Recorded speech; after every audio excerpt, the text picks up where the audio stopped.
welcome to your new summer job at the new and improved Freddy Fazbear's Pizza.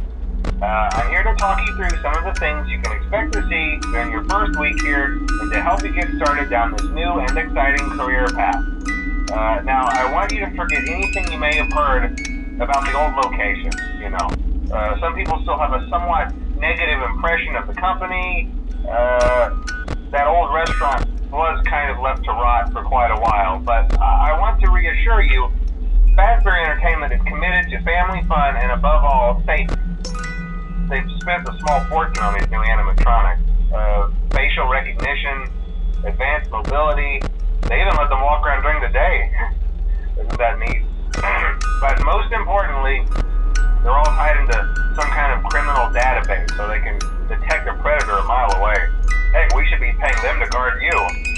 Now that being said, no new system is without its kinks. You're only the second guard to work at that location. The first guy finished his week but complained about conditions. We switched him over to the day shift. So, hey, lucky you, right? Mainly he expressed concern that certain characters seemed to move around at night and even attempted to get into his office. Now, from what we know, that should be impossible. That restaurant should be the safest place on Earth. So while our engineers don't really have an explanation for this, the working theory is that the robots were never given a proper night mode. So when it gets quiet, they think they're in the wrong room. So then they go try to find where the people are, and in this case, that's your office. So our temporary solution is this. There's a music box over by the prize counter, and it's rigged to be wound up remotely. So just every once in a while, switch over to the prize counter video feed and wind it up for a few seconds.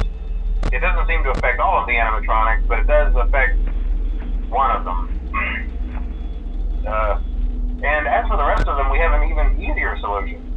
You see, there may be a minor glitch in the system, something about robots seeing you as an endoskeleton without his costume on and wanting to stuff you into a suit. So hey, we've given you an empty Freddy Fazbear head. Problem solved. You can put it on any time and leave it on for as long as you want. Eventually anything that wandered in will wander back out. Something else worth mentioning is kind of the quirky modern design of the building. You may have noticed there are no doors for you to close. But hey, you have lights, and even though your flashlight can run out of power, the building cannot. So don't worry about the place going dark. Well, I think that's it. You should be golden. Check the lights, put on the Freddy head if you need to. Keep the music box wound up. Piece of cake. Have a good night, and I'll talk to you tomorrow.